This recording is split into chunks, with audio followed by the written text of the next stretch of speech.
लोगों को लगता है कि रनिंग करने के लिए बस उठो, जूते पहनो और दौड़ पड़ो। अक्सर लोग इसी तरह से रनिंग करते हैं और कुछ समय के बाद उनके लिए तकलीफ पैदा होने लग जाती है। इसकी वजह रनिंग करने के सही तरीके के बारे में जानकारी न होना होता है। दरअसल रनिंग करना एक साइंस है। जिस तरह क्रिकेट में टेक्निक अच्छी होने पर बल्लेबाज बिना दिक्कत के लंबी लंबी पारियां खेल सकता है, उसी तरह सही तरीके से की गई रनिंग की वजह से आप लंबा दौड़ सकते हैं, जिससे स्टेमिना भी बढ़ेगा। स्टेमिना जितना ज्यादा होगा उतनी ही देर तक दौड़ने के चांस रहेंगे। सो आज की इस वीडियो में मैं आपको रनिंग की टेक्निक और स्टेमिना बढ़ाने के बारे में बताऊंगा। तो चलिए शुरू करते हैं।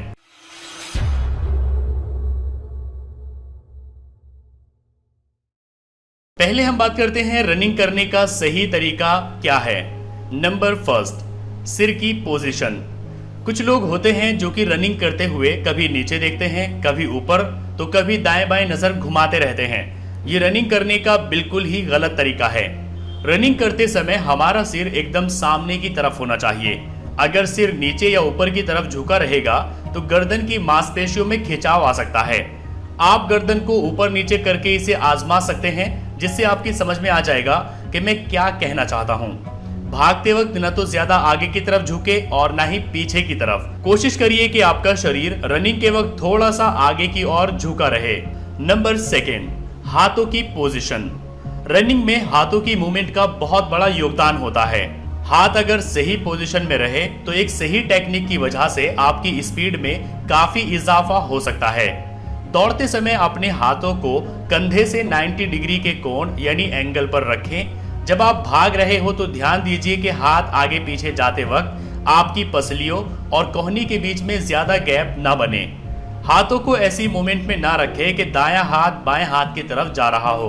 भागते वक्त अपनी दोनों हथेलियां या मुट्ठी कुल्हे से ठोड़ी तक आती जाती रहे। इससे आपको मोमेंटम मिलेगा और स्पीड बढ़ेगी। नंबर थर्ड, पैरों की लैंडिंग। ये रनिंग करने का सबसे अहम पहलू माना जा सकता है। ज्यादातर लोगों का रनिंग को लेकर सवाल होता है कि पैर लैंड कराते वक्त पंजों के बल लैंडिंग होनी चाहिए या फिर हील के बल। अक्सर लोग रनिंग करते वक्त पहले हील को जमीन से छूते हैं और फिर उनके पंजे नीचे आते हैं। ये बिल्कुल ही गलत है।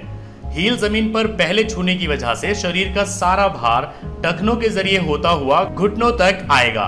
अगर हम लंबे समय तक इसी तरह से रनिंग करते रहे तो घुटनों में परेशानी आ सकती है। ऐसा ही पंजों की सबसे पहले लैंडिंग कराने पर हो सकता है। इसलिए आप ये कोशिश करिए कि आपका पैर एकदम सीधा जमीन पर लैंड हो। इसकी वजह से शरीर के सभी हिस्सों पर बराबर दबाव पड़ेगा और कोई परेशानी नहीं आएगी। इसके साथ ही सीमेंटेड रोड पर दौड़ने से आपको परहेज करना चाहिए। अब बात आती है पानी पीने और सांस लेने की। दौड़ने से 5-10 मिनट पहले आप थोड़ा पानी अपने हिसाब से पी सकते हैं, लेकिन आपको दौड़ने से पहले ज्यादा पानी नहीं पीना चाहिए। अगर आप ज्यादा पानी पीते हैं तो आपको दौड़ते समय पेट में दर्द हो सकता है। इसके साथ ही आप दिन भर भरपूर पानी पीजिए, क्योंकि दौड़ते समय शरीर में काफी सारा पानी पसीने के रूप में बह जाता है। रही बात सांस लेने की, तो कई लोग पूछते हैं कि क्या दौड़ते समय मुंह से सांस लेना चाहिए या नहीं। तो मैं आपको बता दूं कि दौड़ते समय कभी भी मुंह से सांस नहीं लेना चाहिए। दौड़ते समय आपको लंबी और गहरी सांस लेनी चाहिए। इससे आप जल्दी नहीं थकेंगे और आप लंबी दूरी तक तेज दौड़ पाएंगे और इससे आपका स्टेमिना भी बढ़ेगा। चलिए हम बात करते हैं रनिंग स्टेमिना बढ़ाने के बारे में। नंबर फर्स्ट, कंटिन्यूटी रखें। कोई भी चीज 2-4 दिनों तक करने से एकदम परफेक्ट नहीं हो जाती। किसी भी चीज में परफेक्शन हासिल करने के लिए उसे लंबे समय तक करना पड़ता है। यही बात रनिंग पर भी लागू होती है। अगर आप स्पीड स्टेमिना बढ़ाना चाहते हैं तो हफ्ते में कम से कम 5 दिन रनिंग जरूर करिए। इस वजह से शरीर की सभी मसल्स एक्टिव रहेगी। रोजाना रनिंग करने से पहले थोड़ी सी स्ट्रेचिंग करिए, ताकि भागने से पहले शरीर की सोई हुई मांसपेशियां पूरी तरह से खुल जाए। नंबर सेकेंड, हर दिन कुछ एक्स्ट्रा दौड़िए। मान लीजिए कि आप आज से ही रनिंग स्टार्ट कर रहे हैं, तो पहले करीब हफ्ते 10 दिन आप नॉर्मल दूरी को तय करिए, लेकिन जैसे जैसे आपका शरीर खुलता जाएगा रोजाना रनिंग में थोड़ा समय आप बढ़ाते जाइए। अगर आप शुरुआत में 10 मिनट रनिंग करते हैं तो आप कोशिश करिए कि हर दिन के साथ 1-8 मिनट का इजाफा करते रहिए। इससे यकीनन आपका स्टेमिना बढ़ेगा। नंबर थर्ड, पैदल चले। वॉक करने से भी स्टेमिना बढ़ाया जा सकता है। आपने लोगों को पार्कों में घूमते और टहलते देखा होगा। ज्यादातर लोग एक ही रफ्तार से चलते रहते हैं, लेकिन इससे शरीर को ज्यादा फायदा नहीं होता है। अगर शरीर पर इफेक्ट और स्टेमिना बढ़ते हुए देखना चाहते हैं तो हर चक्कर के साथ आप स्पीड को बढ़ाइए।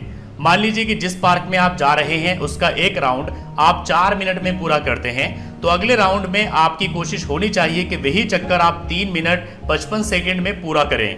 फिर अगले चक्कर में कुछ और सेकंड कम करिए। अगर आप रोजाना यही तरीका अपनाएंगे तो आपका स्टेमिना जरूर बढ़ेगा। नंबर 4, आराम और खाना। हफ्ते के 7 दिन रनिंग करना ठीक नहीं होता। शरीर को रिकवर होने के लिए समय देना चाहिए। 5 दिन भी रनिंग करना शरीर के लिए अच्छा रहेगा। रनिंग करते हुए आपके पूरे शरीर का वर्कआउट होता है और मसल्स को रिकवर करने के लिए अच्छे हेल्दी खाने की जरूरत भी होती है। इसलिए आप पौष्टिक खाना खाइए ताकि इससे आपके शरीर को फायदा पहुंचे। नंबर 5, अपनी लिमिट को पुश करिए। जब तक आप अपने कंफर्ट जोन से बाहर नहीं निकलेंगे तब तक मनचाहा रिजल्ट आप हासिल नहीं कर सकेंगे।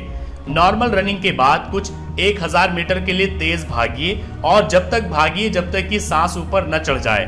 खुद को आप जितना पुश करेंगे उतने ही अच्छे रिजल्ट्स आएंगे। इसके अलावा आपको संयम बना के रखना होगा।